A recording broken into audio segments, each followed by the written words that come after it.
schedule. You're flying off all around the world at the moment. So Patrick Powers has been in the network marketing industry for almost 30 years, 29 years, I think. So he's a youngster, I guess, in terms of the industry compared to some of the people we know. I have met him through the wonderful power of social media. So we met via Facebook. He lives in the same town as me, so we do meet up on semi-regular occasions. He's quite affectionately known in the industry as the multi-level marketer accelerator. He's a serial entrepreneur. He's been involved in many organisations in terms of their startup and has taken them from zero to £1 million. And he is a font of all knowledge, really. So very much somebody that knows an awful lot about the industry. And tonight he's going to tell us a little bit about his own personal journey in the industry, but also more importantly, I think for us that we've been around for about a year now. What's in it for us kind of moving forward? What should we be focusing on in our own personal journeys about a year into the business? So with that introduction then, I will pass over to you, Patrick. I will mute myself and I'll switch my video off because I'm now going to have to get on a train very shortly. So brilliant. Over to you. Yes. Thank you. Yes. Great to be here, and I'm really, really excited to be sharing my story and some tips to hopefully help you get to the next level in your life and in your career with network marketing. Just to give you a small background, I'm not going to bore you with long stories here, but I'm born in Denmark. I grew up in Denmark. That's why I have maybe a little bit of a weird accent. I really wanted to succeed in business at quite young age.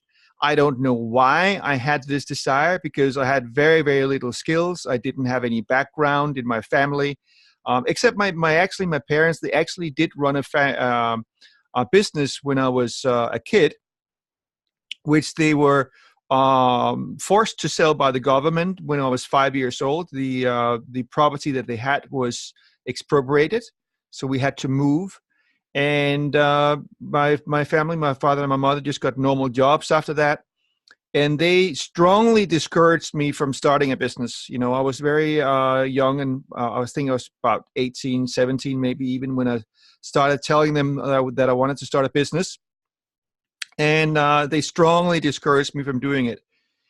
And, when you're young and don't know any better, you just do whatever you want. So I started my first business when I was 21 and went bankrupt within a year, literally lost everything. And there was a bit of a wake-up call. But then I found network marketing, and that was a revelation, because, wow, you can get into business with small money and you can just basically scale it. You can grow it. You can make unlimited money. So I thought I found it now. And I also failed with that company, of course, and then another one and another one and another one. And so over about 14 years, I failed with probably about at least 15 companies, maybe a lot more. I've lost track. And then finally, in 2003, actually at the end of 2002, I had a personal crisis, a crisis in my life. And I was so fed up with my life that I said, this has to change. And it has to change now. I simply cannot stand this anymore. And really, really incredibly, my life actually changed very, very quickly. Within 2 weeks, I had found a network marketing company. It's not a new network marketing company, but it was certainly new to Denmark. And I just knew it. I just knew this is the one. Now, imagine this, you have lots of people saying, hey, I can't come to the meeting because it's 2 hours away. It's too much. It's too much effort. It's 2 hours away. I don't have the time. I have to walk my dog or whatever. Now, for me to actually get to the meeting, I had to get up in the middle of the night at 3 a.m. in the morning till 4 a.m. Danish time. And after that, I couldn't fall asleep because I just knew this was the company I was going to succeed with. And I had to get up 5:30 in the morning, next morning to go to work. And not only that, this company was not even in Denmark. So it's like I was stuck in this situation. What do I do now? But I just knew this was the company, and I also knew I have to do something about my life. So I called my uplines, or the people that had introduced me to it, and said, I'm willing to do whatever it takes to succeed with this company, including travel to the US and work with it in the US. If you'd allow me to live with you for 3 months, I'm going to come to the US and then work with you guys and go mad with this. And that's actually what happened. They agreed to it, and I left, and my life's never been the same again, because that was my breakthrough. And within a few short months, was making pretty good money with it, and only had to go back in, let's say that was in February of that year, 2003. In August, I had to go back to Denmark and work as a temp agent, literally for 7 days, just to make a little bit extra money. And that was the last time I ever worked for anyone. Shortly thereafter, I became what's called a presidential in that company, and then bronze presidential, and had the biggest team in Europe. Within a year, built a team of 4,500 people that grew to 10,000 people. And what was also interesting is that at that point, I was still actually pretty nervous about speaking to people, but I made a decision that I was going to do it anyway. And this is something I really want to talk about tonight. Like, how do we get to the next level? Well, I'm going to start the training. And by the way, I'm really happy to open up for questions later on. So you can also write questions in the chat box here. If there's anything that I'm saying you don't understand or you want me to expand on, please write it in the chat box. I'm going to start with a story. And this story is an old story. Some of you might have heard it, but it's about Demosthenes from Greece, the old Greece, in ancient Greece.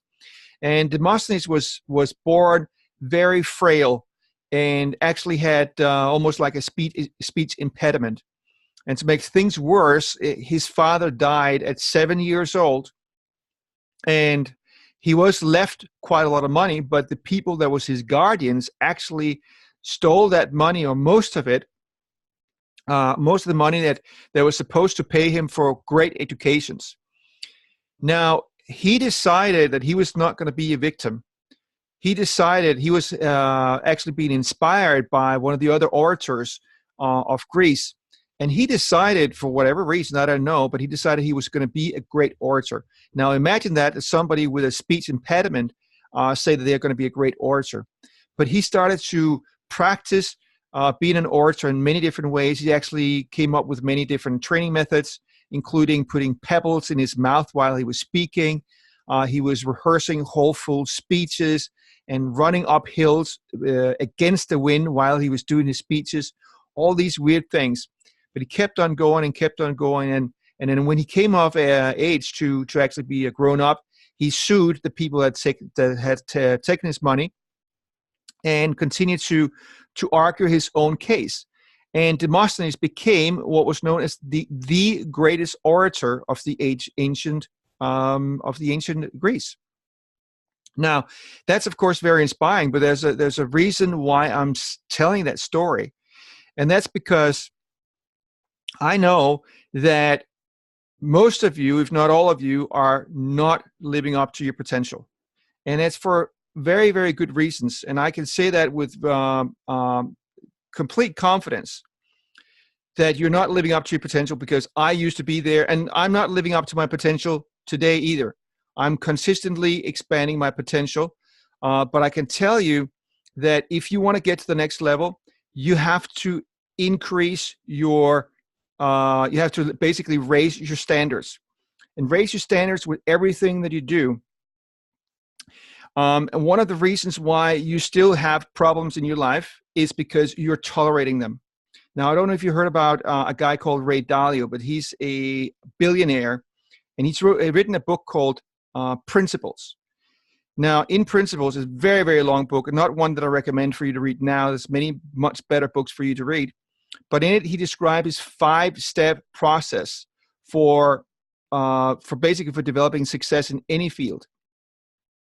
And step number 1 is set goals.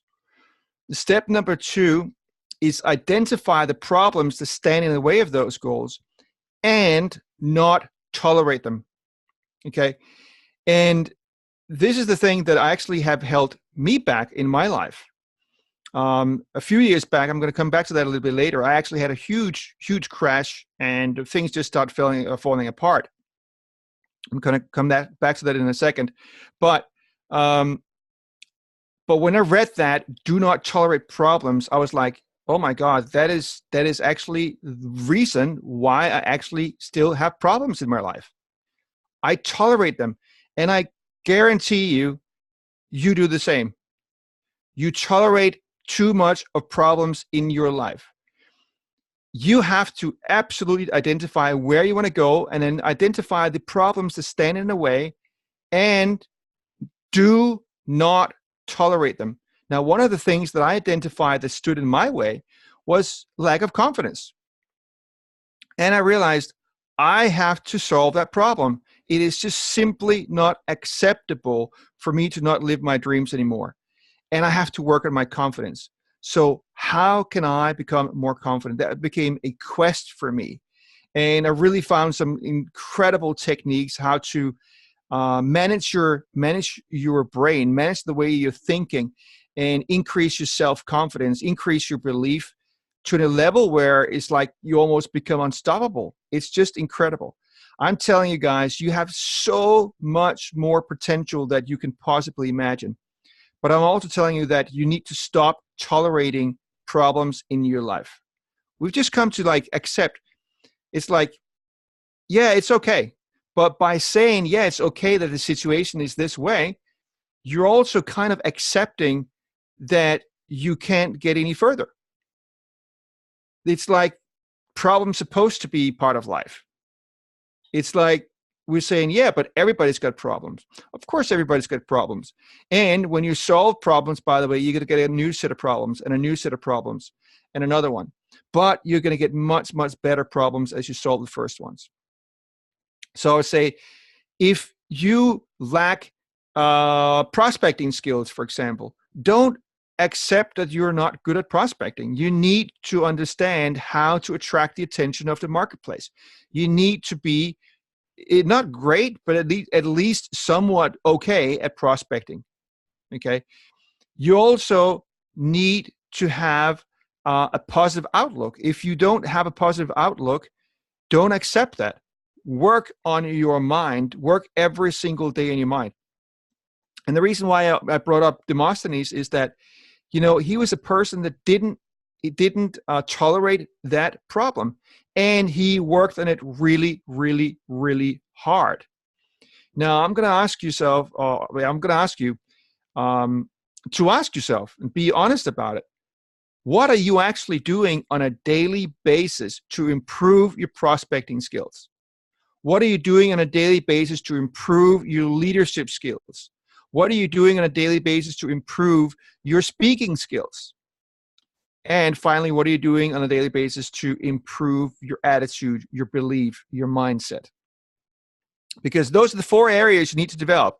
You need to develop prospecting skills, general skills about how to communicate effectively with people, presentation skills, leadership skills, and then how to manage your mindset, how to master your emotions. This is the biggest game. This is really what success is about, especially in network marketing. Is really what it comes to mostly is actually mastering your emotions. But most people, they put so little effort into network marketing for so little time, and then they expect great things to happen. That's just not how life works. It's just not how life works. You've got to put consistent action in every single day. Now, recently I learned a way to set goals, and I thought I knew how to set goals, but turned out I didn't. So I'd highly recommend that you write down this strategy. And I learned this from Brian Tracy, and it is mind-bogglingly effective. You might not see it. You might think you've heard it before, but let me go in depth with it and why it's so effective. So step number 1, write down the goals in the tense that they're already here, that they're already happening. So for example, if you want to make an extra £5,000 a month or whatever it is, you say, I am making £5,000 a month. Okay. And put a date on it, right? So let's say it's June 2019 and I'm making £5,000 a month with my network marketing business. Whatever your goal is, state it as it is already here, that you are living it right now. Okay. Step number 2 is to, before you leave, envisioning them. I mean, you have to envision that you're already there. Get into the emotion, right? Step number 2 is to write down what can you do today to start moving towards that goal. Okay, so you do that in the beginning of the day. And then at night, you basically sit down and review it and say, what did you do today that moved you towards your goal? And finally, what would you have done if you had the chance to do the day over? I cannot even tell you how powerful it is, because what happens is, if you really honestly do it and you sit down, like in the beginning, you're probably not going to do the things you said you're going to do. But then when you review it and you said, what would I have done to do it over if I had the chance? What it'll do is eventually it'll put so much pressure internally in a positive way that you are going to start actually doing the things that you said that you were going to do. This process is tremendously, tremendously powerful. But here's something else that I've discovered about basically increasing or improving your mindset and achieving success lately, is that almost everyone is actually making goal setting the wrong way. This is what most people do. They're focusing on the end result. They're focusing on, okay, I would like to reach this level in my payment plan. I would like to make an extra £10,000 a month. I would like to reach this, super duper presidential or diamond or whatever it is in your company. And that is just simply not the right way to do it. And here is the right way to do it. I know not many people are teaching this, so bear with me. This is tremendously, tremendously powerful. It's something that's completely turned my life around.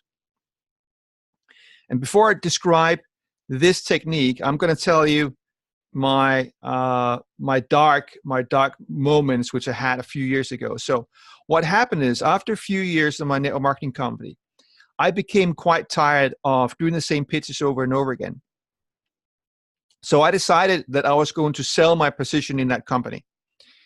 Now, in hindsight, that was a really, really good decision, and it was also a very, very bad decision. And it was mostly bad because I actually became so overconfident. I thought, now that I'm number one in Europe in my company and all that, I can just build another network marketing company right away.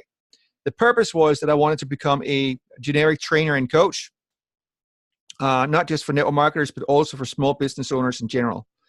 And I moved to Dominican Republic in this beautiful waterfront property, absolutely pristine, amazing place. The only problem was that I hadn't done my homework to find out that the infrastructure in Dominican Republic was absolutely horrible. Now, I'd lived in St. Lucia in the Caribbean. The phones and the internet worked fine. So I kind of just assumed that it would be the same in Dominican Republic. Now, it wasn't. Power would go often 2 or 3 times a day, and internet speeds were incredibly slow. So imagine that I had a plan to build this business via webinars, and spending money and time on getting a couple hundred people on a webinar, and then the internet connection went in the middle of the presentation. So obviously, that's no good. So that business model simply didn't work. And I ended up being in a situation where I was completely and utterly broke and had to have a friend pay me the money for my ticket back to England. And the reason why I came back to England instead of Denmark was that before I left, I'd actually put £2,500 in a safety deposit box in Kensington. That was practically the only money I had. I literally arrived at Heathrow on the 25th of December with 100 pounds in my hands. And I couldn't get access to those 2,500 pounds because it was Christmas. So that was in 2009. So beginning of 2010, I literally, sorry, no, that was 8. So beginning of 2009, I restarted my life here with 2,500 pounds, and it was unbelievably tough. Like, I was literally, for 2 years, I was so close to living on the street that it was not funny. I was always behind rent, and all that stress literally broke down my immune system. I started to become very, very ill. And at that point, I didn't understand that it was stress. I thought, for whatever reason. And I became sicker and sicker and sicker. And then, as I didn't have any energy to work, I also became very, very worried about my financial future because I had brain fog all the time. So I started becoming very, very anxious. And anxiousness just became worse and worse and worse. And then it became depression. And my health was just in a very, very, very bad state. Okay. 2.5 years ago, I literally had so many food intolerances. I lived for 8 months on meat and carrots alone. Literally in meat and carrots for 8 months. Now, finally, I was lucky to bump into some ideas about that it could be emotional. Then I started exploring that. And lo and behold, with some meditation techniques and a lot of different things, I actually started to slowly get better, like very, very, very slowly. Right. But it was only actually about 3 months ago, I attended a seminar in Canada where I learned some techniques that has just completely and utterly revolutionized my life. And I've become so passionate about teaching this that I'm really just on fire to go out and teach this. But you can cure food intolerances with your mind. And you can literally restructure your mind completely. I don't care how afraid you are talking to people now, you can completely reconstruct that brain. So you become confident in talking to people, even enjoying it. How about that? If you enjoyed rejection, how would that transform your life? Right? So, of course, we don't have time to go into depth with these techniques tonight, but I'm going to address one aspect that also has to do with goal setting, as we were talking about before. Again, what people do wrong in goal setting, they only have this thing that I want to reach this goal. And what you really, really need to look at, see, people they're just focused on the end result. They're constantly focused on the end result. And what you need to be focused on instead is, who do you have to be and how do you have to feel? What do you have to believe to become the person that can create that kind of results? So I started to look at, okay, let's say I wanted to make 10,000 pounds a month. Who do I have to become? What do I have to believe? How do I have to feel about myself? How would I feel about myself if I was top leader in the industry? How would I feel about myself on a day-to-day basis? Going out and talking to people. Let's say I was making 100,000 a month. How would I feel about myself? Would I even care about being rejected? Would that matter? Would it matter that somebody said no to you? Probably not. So that's what you really need to focus on in your goal setting. Most of all, yes, you need to have the final end result in terms of money, but what you really more need to focus on, what are the character traits that you need to focus to develop in yourself? What are the beliefs that you need to build? What are the emotions that you have to practice having? And what I mean by practice having, people think that, emotions just come, you don't have any control of it. Not true at all. You can control the emotions. And I'm going to give you a bit of an exercise here that blew my mind when I learned it. And I actually learned this from acting. I took some acting classes lately. And one of the things that we learned in acting is that everyone, when you meet people, whether it's one-to-one or it's in groups, there are people there that have higher status than other people. Okay? So there are people that have super high status. Let's say they're multimillionaires. and they're top dogs in the industry. They say that they have super confidence. They are status 10. And then there are other people that are kind of in the middle, and then some people have with low status, and they have low self-confidence, low belief in themselves, and you can see it in their body language, and so on and so on. And you can see it in the body language of high status people.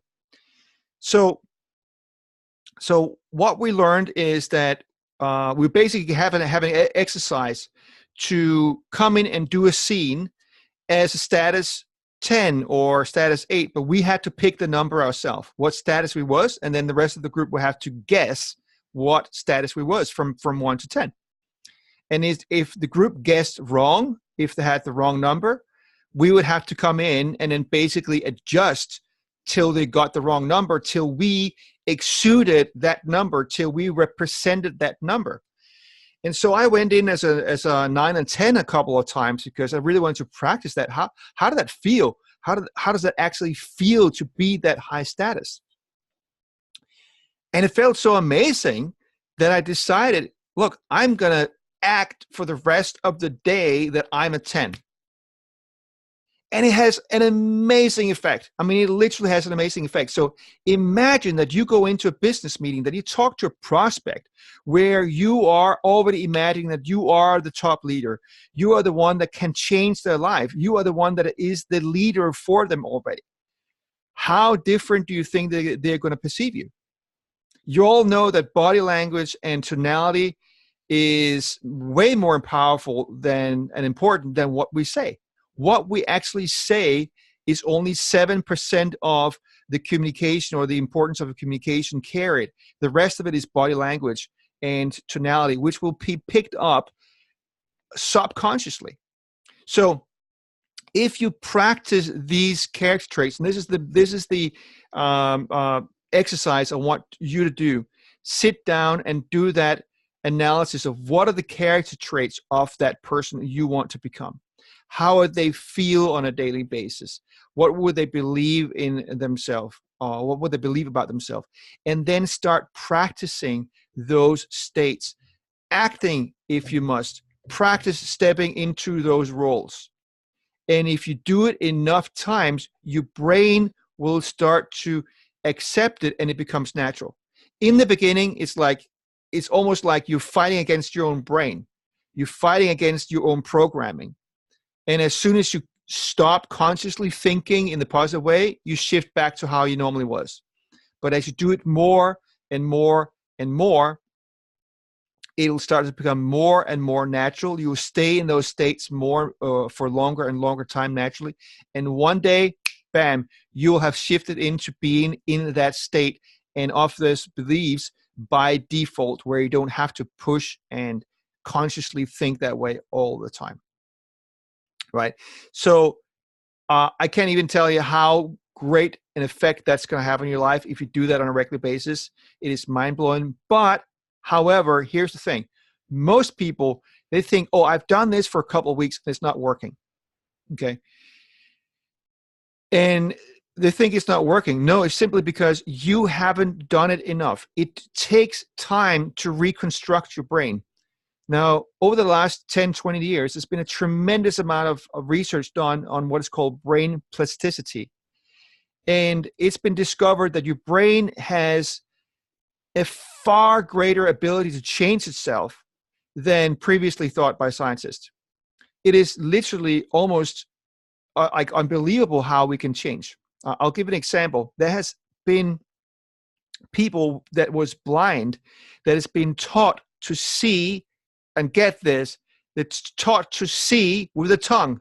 Okay? I know this sounds completely idiotic, but bear with me. There was some scientists that they made a device that was basically electronic stimulation, put a plate on the tongue, and via the electronic stimulation would make signals of images that there was a machine that saw. So there was a machine that saw images, translated into basic electrostimulation for the tongue.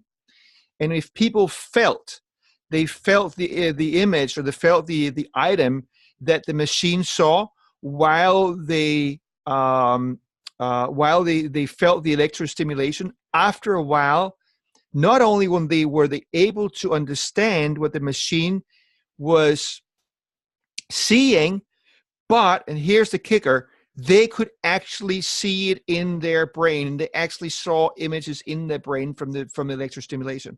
And there's tons and tons and tons of examples like that where the brain is so malleable, the brain is so adaptable.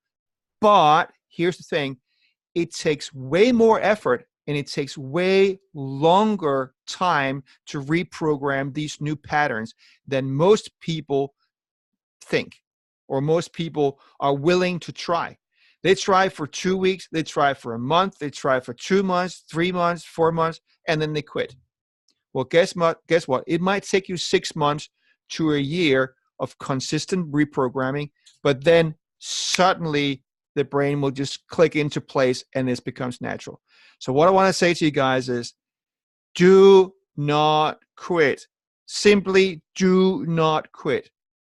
I know you are here in this company for a reason. You came here to improve your life, and it's because that is important to you. There is this dream inside of you. There's this thing inside you that you know you can do better. You just know you can do better. But most of you, and it was including myself, the first 14 years in network marketing, I kept on jumping into the one thing and then quitting and then jumping into another thing and then quitting and then quitting and then quitting and, you know, doing it over and over and over again, because I always thought it was outside of myself. I was looking for the solution outside of myself. And then only to discover that, hey, the solution is actually inside myself. So no matter how horrible you think you are at this business, no matter how hopeless, I guarantee you, you can learn to become great at prospecting. You can learn to manage your mindset, your emotions, and you can learn to become a great leader. So with that, I mean, I have lots more to share on actual kind of techniques and stuff like that, but I would love to open up and hear what questions you have, whether it's about prospecting, mindset, leadership. And again, there are these 4 areas. You must master them. You must master prospecting. You have to become good at it. Presentation skills. Presentation skills is actually not as important because you can have uplines typically in the beginning do presentations for you, but you must have prospecting skills and leadership skills. And then finally, it is a skill to master your mind. It is a skill and you must master it. All right. So any questions? Patrick, that was absolutely superb. Thank you for taking the time to share that information with us. I've taken a ton of notes, and I'm sure like everyone else has. So again, I appreciate you taking the time out tonight to share that with us. And as you said at the end, it is really all about, you know, continuing and not quitting on yourself. And it's something that we talk about like every day, I guess, in the team, and certainly every time we do like a team training call, because when it comes to network marketing, too many people just seem to give up on themselves way too quickly. And, you know, listening to what you said at the beginning about, you know, 15 different companies or so in 14 years and finding that right company and finding the breakthrough and then having the success with what you had, you know, that's a credit to, and a testament to your like passion, commitment, hard work and everything else that goes with it. So, you know, I thought that was absolutely superb, and I appreciate Helen for getting you on tonight. Has anyone got any questions that they want to put forward to Patrick? I have lots more to share. So, but don't be. By the way, here's the thing. Okay. I mean, okay. I'm pretty tough. I'm very straightforward. I'm going to give it to you straight. Most of you just need to begin taking this seriously. All right. You're simply not taking it seriously enough. So I can guarantee you the first 10, 15 years that I was in the industry, if I showed up on a call with somebody who's had success, I would have questions prepared already, because I was thinking constantly, how can I move my business further? What is it that I need to do? How can I overcome objections? What do you say to somebody when you meet them at a networking event? Well, how do you do this? How do you do this? And then when I'm on a call with a top leader these days, somebody who's further than me, I always have questions ready. Number 2, if your goals are really important to you, You need to put your goals before the uncomfortableness of looking stupid. Because lots of people, and some of you now here, you have questions, but you don't want to look stupid. So you don't bring them up. Now, if appearing to be smart is more important to you than your goals, you're not going to go very far in life, whether it's in this business or any other business. I can say, oh, that is the one character trait of me that I can say that probably has had more impact on my life and my success than any other, that I was never afraid to ask questions. And in fact, that is what ultimately led me to become pretty good at speaking English, even though it's not my first language. Because when I heard a word that I didn't understand, I would just simply ask people, even in quite serious business meetings, when I was into close clients, or like in a pretty intense environment where you normally would have to appear to be really smart, I would just say, "Sorry, I don't understand that word. What does that mean?" I don't care. Learning is more important for me than appearing smart. And you have to put your improvement, your own personal improvement, you have to put that before appearance. Put improvement before appearance. So folks, there are no stupid questions. It's more stupid to keep the questions to yourself, because that means that you'll never learn. Denny's put, thank you, Patrick. So much great information and some helpful nuggets to take away. I want to share one more thing before I go on, before I forget it, which relates to what we had here before. I'm going to put a link in the chat box here, and I want you guys to go and watch this video, YouTube video. Okay, I'm just going to explain to you what it is now. I'm just going to put the link in first here. Okay, it's called the backwards bicycle. And he was a guy who had a friend who was an engineer. He came up with a bicycle that basically was constructed in a way that when you turn the wheel or the handle right, the bicycle will turn left. And then when we turned it left, the bicycle will turn right. So basically, it will completely backwards in the way that it drove. Now, he thought it would be easy to learn how to drive this. And it wasn't. It was practically impossible. And he decided he was going to do this every day until he got it. And he did it for 5 minutes a day for 8 months. And literally from one moment to the next, suddenly the brain just switched in, and then he could drive the backwards bicycle. I mean, it was literally after 8 months of training, suddenly the brain understood it. And this is brain plasticity in action. This is showing how important it is to keep on going, because I can guarantee you, and I've experienced this myself many times in my life, learning does not come gradually. It is not a gradual curve. It is going like this. It seems forever. You're going like this. Nothing happens. Nothing happens. And then suddenly a quantum leap will happen. And I know that anyone who has learned a second language have experienced this, where in the beginning the second language was so hard. It was like you didn't understand it, and it was like lots of effort. And then suddenly it was like, wow, now I can actually talk a little bit, and it's flowing. So learning doesn't happen it doesn't happen gradually. It happens in quantum leap. You must understand that and believe that. Please watch that video.